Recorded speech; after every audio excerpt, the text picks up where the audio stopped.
किसी ने एक प्रश्न किया, इस्लाम धर्म ने औरतों को बहुत सारे हक दिए, अधिकार दिए, मगर पर्दा करने का क्यों कहा?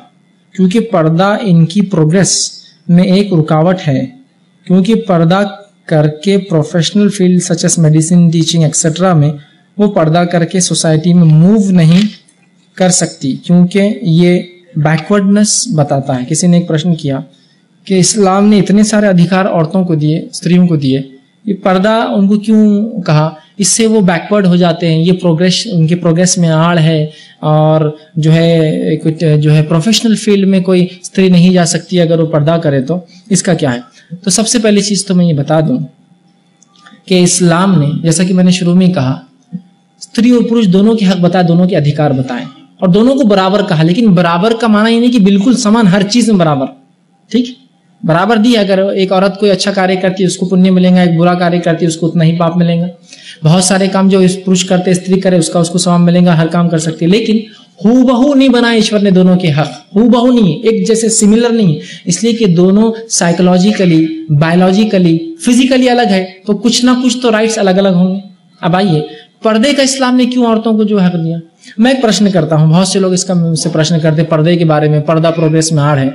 मैं खुद गैर मुस्लिम औरतें होती, कभी स्त्री औरतें होती, प्रश्न करती है कि पर्दा प्रोग्रेस में आड़ है। मैं पूछता हूं कि देखिए, बहुत सी बार आप बाहर जाते हैं, स्कूल जाते हैं, कॉलेज जाते हैं, दावतों में जाते हैं, शादी ब्याह में जाते हैं, तो खुद गैर मुस्लिम स्त्री, मतलब वो औरत जो मुस्लिम नहीं है, घर से निकलती है तो एक एप्रॉन पहनती है, मतलब ड्रेस उसका है, उस पर एक एप्रॉन है, उस एप्रॉन में फिर वो स्कार्फ बांधती है अपने सर पे, उस स्कार्फ के बाद अपनी आंखों पे एक चश्मा लगाती है, फिर उसके बाद अपने दोनों हाथों में ग्लव्स पहनती है, फिर गाड़ी चलाती है। ये क्या है और क्यों पहनती करती है ऐसा? ये क्या है और क्यों करती है? तो वो कहती है कि ये मैं अपने खूबसूरती को बचाने के लिए, धूप से बचने के लिए, ठीक है, और धूल मिट्टी से बचने के लिए, कपड़ों को साफ रखने के लिए, मतलब वर्ल्डली बेनिफिट्स, दुनियावी बहुत सारे उसके फायदे होते हैं, है ना। तो मैं ये कहता हूं कि मुसलमानों को उनके ईश्वर अल्लाह ने कुरान में ये आदेश ही दे दिया कि हमेशा पाक रहो, साफ रहो, अपनी बेटी को छुपाते रहो, और जो है धूल मिट्टी से बचते रहो, और धूप से जो है उससे तुम हमेशा बचे रहो।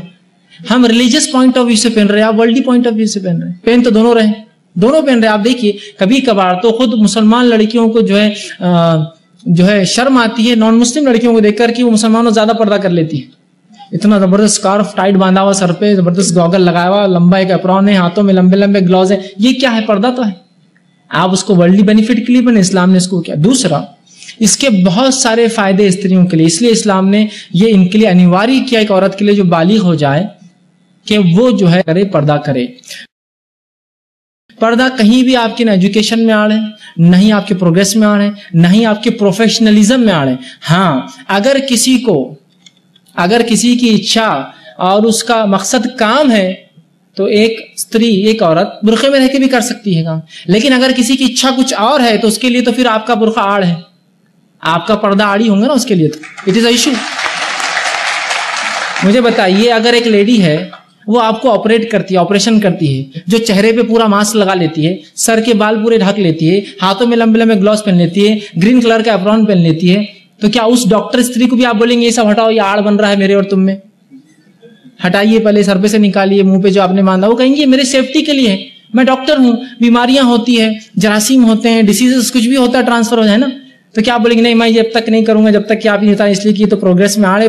तो एक प्रोफेशनल लेडी डॉक्टर भी तो यही कर रही है जो मुसलमान जो है प्रोफेशनल और नॉन प्रोफेशनल हो सब कर रहे हैं, चेहरे को अपने ढक कर रख रहे हैं, है ना। चेहरा ढकने से अभी देखिए बीमारियां हुई थी बहुत सारी, जो है स्वाइन फ्लू के लिए क्या कहा था डॉक्टर्स ने कि एक तो हाथ धोइए, अब ज्यादा से ज्यादा हाथ मिलाए तो एहतियात कीजिए, ये हाथ धोइए, और सेकंड क्या कीजिए, एक मास्क होता है बांध लीजिए। मैंने कहा अल्हम्दुलिल्लाह मुसलमान औरतें कई जमाने से ऐसे मास्क बांध के घूमी रही है, नेचुरल सेफ्टी हमेशा लगा है चेहरे के ऊपर, जिस्म ढका हुआ है, धूप से बच रही है, धूल से बच रही है, कपड़े उसके महफूज रह रहे हैं ना। और याद रखिए, जो पर्दा है वो कहीं भी आपके प्रोफेशनलिज्म में, प्रोग्रेस में आड़ नहीं है, सिवाय इसके कि जिन लोगों ने एक नारा लगाया स्त्री पुरुष बराबर, कांधे से कांधा लगा कि स्त्री और पुरुष काम करेंगे, उन्होंने ये नारा लगाकर दर हकीकत सत्य में स्त्रियों को जो है नीचा किया है। याद रखिए, नीचा किया है उन्होंने, इसलिए कि मुझे बताइए दोनों की क्या स्त्री और पुरुष के अधिकार बराबर हो सकते हैं? बराबर तो हो सकते हैं, लेकिन क्या एक जैसे हो सकते हैं? नहीं हो सकते। क्या कोई आदमी जो ये मानता है कि स्त्री और पुरुष के एक जैसे अधिकार, एक जैसे होना चाहिए, और रात में घर में चोर आए, तो क्या अपनी बीवी से, पत्नी से बोलता तुम उठकर जाओ, अपन दोनों बराबर है, चोर से निपट के आओ, मैं अंदर छुप जाता? क्या बोलता है वो? मैं आगे जाता हूं, तुम पीछे रहो, इसलिए कि तुम कमजोर हो। फिजिकल वर्क मैं संभालूंगा, है ना, ये मेरा काम है, बाहर कमा के लाना मेरा काम है, और तुम्हारी फील्ड भी वहां है जहां मैं कुछ भी नहीं कर सकता। बौरचा खाना है, बच्चों की पालन पोषण है, उनकी संस्कार देना है, उनकी तरबियत करना है, ये उसका फील्ड है, आदमी नहीं कर सकता, ये पुरुष नहीं कर सकता, ये काम याद रखें, ठीक है।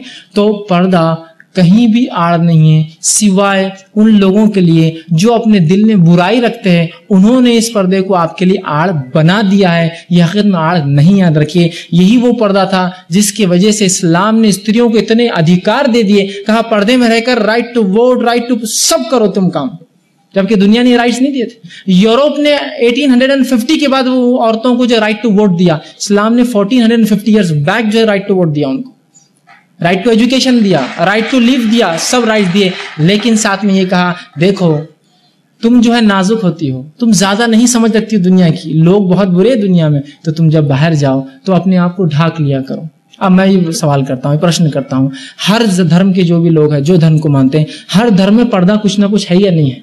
ये अलग बात है, लोगों ने आज धर्म को बिल्कुल घर के अंदर लॉक करके आते, जब बाहर निकलते वो अलग चीज है, लेकिन हर धर्म में पर्दा है नहीं है? मुझे बताइए। मारवाड़ी स्त्री को देखिए, उनकी औरतों को वो पर्दा डाले हुए हैं, गुजराती औरतों को देखिए, उनका एक वो है। हर धर्म के अंदर कुछ ना कुछ पर्दे के बारे में कुछ ना कुछ बताया गया है, कुछ ना कुछ का तरीका है। और जो भी धार्मिक औरतें होती है, देखिए पूरा अपना जिस्म ढकी होती है, चाहे यीशु के मानने वाले धार्मिक औरतें, नंस को देखिए आप, सर ढका हुआ है, हाथ पूरे ढके हुए हैं, आंख पूरा बिल्कुल एक कॉस्ट्यूम है। कोई भी रिलीजियस औरतों को देखिए आप, चाहे जैन मानने वाली रिलीजियस औरतों को देखिए, व्हाइट कलर का पूरा है, चेहरा भी ढका हुआ होता है उनका, सर पे एप्रॉन भी डाली हुई होती है। देखिए आप कभी कभार दिखते हैं आपको जैन जो धर्म के मानने वाली स्त्री होते हैं, ठीक है। इसी तरह आप जो है हिंदू धर्म के देखिए, चाहे बहुत से अलग अलग उनके जो उसके अंदर डिफरेंट जो है तहरीकें उनके अंदर चले, डिफरेंट, वो लोग देखिए आप पर्दा, तो पर्दा याद रखिए हर धर्म के अंदर उसका कुछ ना कुछ तस्वर है। तो इस्लाम ने भी कहा कि औरत के लिए ये अच्छा है कि वो पर्दा करे और पर्दे में रहकर अपने आप की हिफाजत करे और उसके बाद काम करे। और इसकी दलील, इसकी गवाही, इसका विटनेस दुनिया दे रही है कि पर्दा औरतों को सेफ्टी देता है। मैं इसके कई रेफरेंस कोट कर सकता हूं। हमारे जो है हाल ही में जो है कुछ एक साल पहले एक न्यूज आई थी,